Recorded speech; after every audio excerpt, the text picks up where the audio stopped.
You must find Philadelphia much changed, Mr. Jefferson. More change than I could have imagined, Mr. Hamilton. Not the city itself. All cities swallow everything in their way. That's no surprise to me. That's why I abhor them.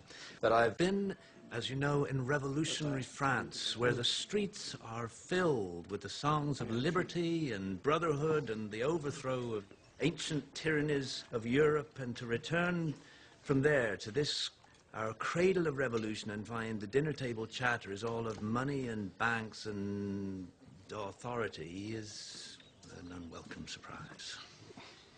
Unwelcome, perhaps, but necessary. I must admit, Mr. Hamilton, I'm a little uncertain as to the purpose of the Treasury Department. No doubt its function will reveal itself to me in good time. The future prosperity of this nation rests chiefly in trade. Trade depends, among other things, on the willingness of other nations to lend us money. And how would you propose to establish international credit? Our first step would be to incur a national debt. The greater the debt, the greater the credit. And to that end, I have recommended to the President that Congress adopt all the debts incurred by the individual states during the war through a national bank. The idea being that if the states owe Congress money, then other nations will feel more inclined to lend it to us. If the states are indebted to a central authority, it increases the power of the central government. You have it exactly. The greater the government's responsibility, the greater its authority. The moneyed interest in this country is all in the north, so the wealth and power would inevitably be concentrated there in the federal government, to the expense of the south. If that is the case, it is unavoidable if the Union is to be preserved. I fear our revolution will have been in vain if a Virginia farmer is to be held in hock to a New York stock jobber, who in turn is in hock to a London banker.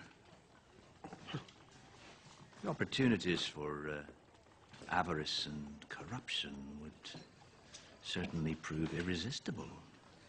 Well, there you have it, as I have heard said.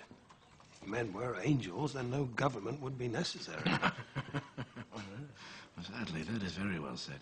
But there can be no question. Our nation cannot bind together without powerful central government. But we must also accommodate the needs of our constituent states, both North and South. The power of one must check and balance the other. To that end, we must dedicate all of our energies and our care.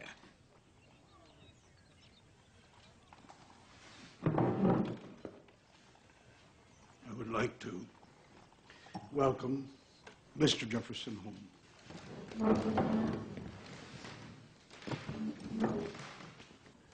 Mr. Secretary of State. Here. Mr. President, gentlemen.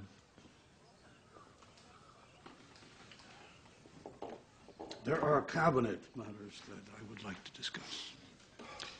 If you would excuse us, Mr. Adams. Please convey my regards to your wife.